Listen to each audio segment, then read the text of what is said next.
Namaste viewers and listeners, myself Dr. Brahmadatta Sharma, Associate Professor Kumar Bhitya, Shri Shirdi Sai Baba Ayurvedic College, Renwal, Jaipur.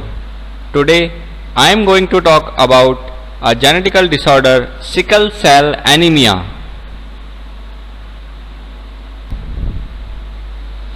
It is a autosomal recessive genetic disorder that affects erythrocyte RBC, causing them to become sickle or crescent shape. It is discovered by V.R. Masson in 1922. When we see the incidence, it affects 90,000 to 1 lakh people in United States, mainly blacks or African Americans. These diseases occur among about 1 of every 500 black or African Americans.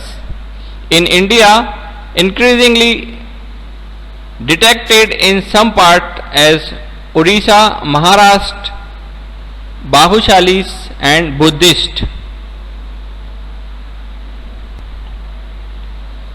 When we see the etiology, it is caused by missense mutation in this beta globin gene. At 6th position, glutamic acid is replaced by valine. When sickle cell hemoglobin gives up its oxygen to the tissues, it sticks together and form long rod in the RBC. So RBC become rigid, inflexible and sickle shape. So there is unable to squeeze through small blood vessels, instead block some blood vessels. So there is less oxygen to tissue of the body. The survival rate is 10 to 20 days of sickle cell. In hypoxic condition, these changes occur. The polymerized sickle cell hemoglobin inside the deoxygenated RBC. Due to these hemoglobins, the RBC shape is rigid and sickle shaped. These sickle shaped RBC obstruct the vessels and produce vaso-occlusive events. Through these events, if there is ischemia, then necrosis, organ dysfunction, acute pain as the part which is affected from necrosis, oxidative reperfusion stress, and due to hemolysis there is fatigue, anemia, cholelithiasis, endothelial dysfunctions and decreased nitrous oxide level caused by free plasma hemoglobin acting as potent of nitrous oxide scavenger. So this is the pathology of hemolytic crisis in sickle cell anemia. When we see the inheritance pattern in sickle cell disease, in first case, one parent is normal and other has sickle cell trait. The chances of progeny trait is 50% and normal is 50%, and there is no symptoms of sickle cell disease. When both parents have trait response, then chances of occur one sickle cell baby is 25%. In other case, when one parent is sickle cell trait and one is affected from sickle cell anemia, then there is chances of occurrence 50% in the progeny and 50% is trait type. In other case, when one parent is normal and other has sickle cell anemia, then all progenies have trait in inheritance. So this is the inheritance pattern in sickle cell anemia, and type of mutation is missense mutation. You can see in this picture, glutamic acid is repositioned by valine acid. So some structural change is there. Result is crescent shape RBC. Next is type. First is normal sickle cell anemia. Both beta chains is affected. This is homogeneous state of sickle cell hemoglobin. Next is sickle cell trait. This is heterogeneous carrier state of hemoglobin, sickle shape. In this, one is normal and other chain is sickle shape. Third type is sickle cell with beta thalassemia. It is double heterozygote in which sickle cell gene is inherited from one parent and beta thalassemia gene from other parent. This is the combination of sickle cell anemia and some beta thalassemia. Other types are combination of hemoglobin with other abnormal hemoglobin, like sickle cell hemoglobin with hemoglobin D, with hemoglobin C, hemoglobin O, also called Arabian disease, and hemoglobin E.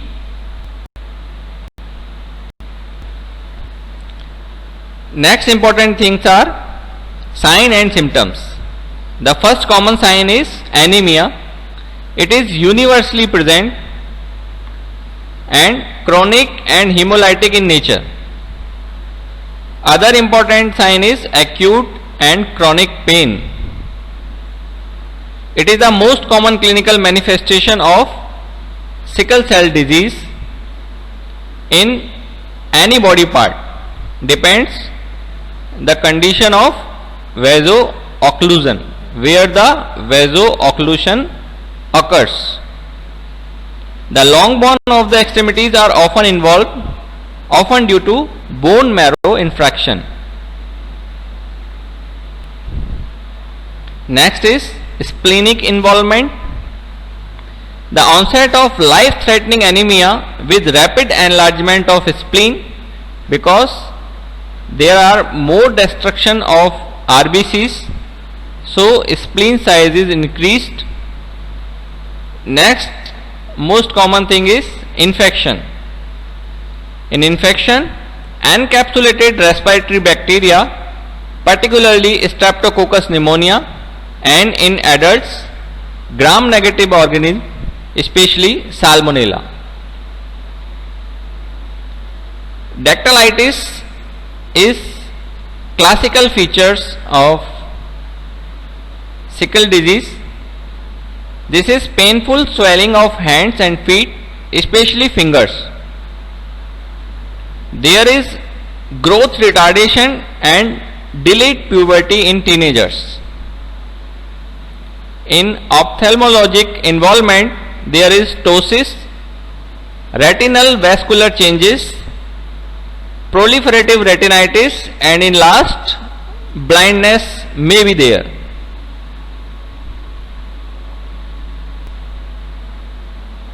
Next, complications.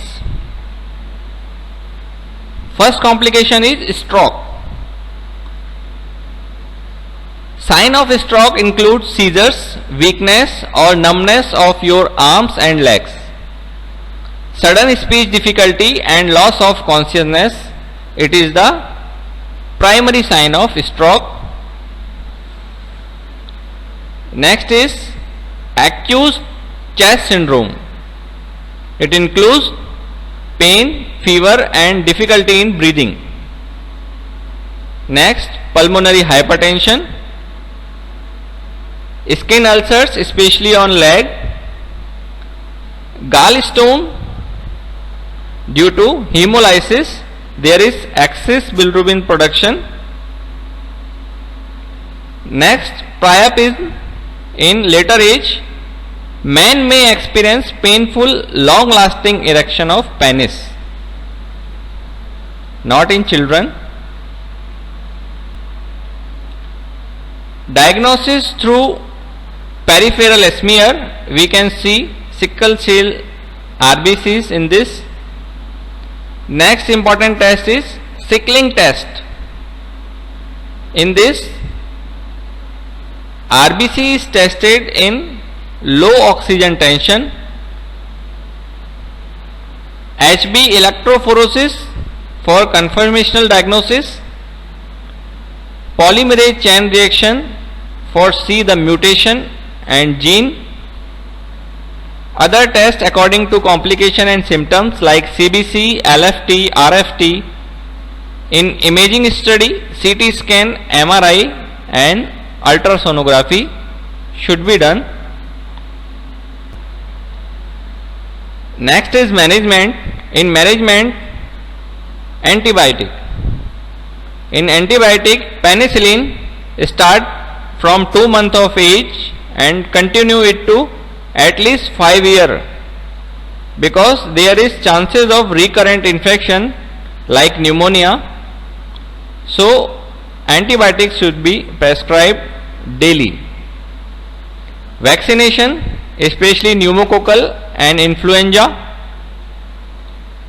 Analgesic therapy for pain crisis, it is the most important feature. So different type of analgesic should be prescribed according to condition. Next interesting therapy is hydroxyurea.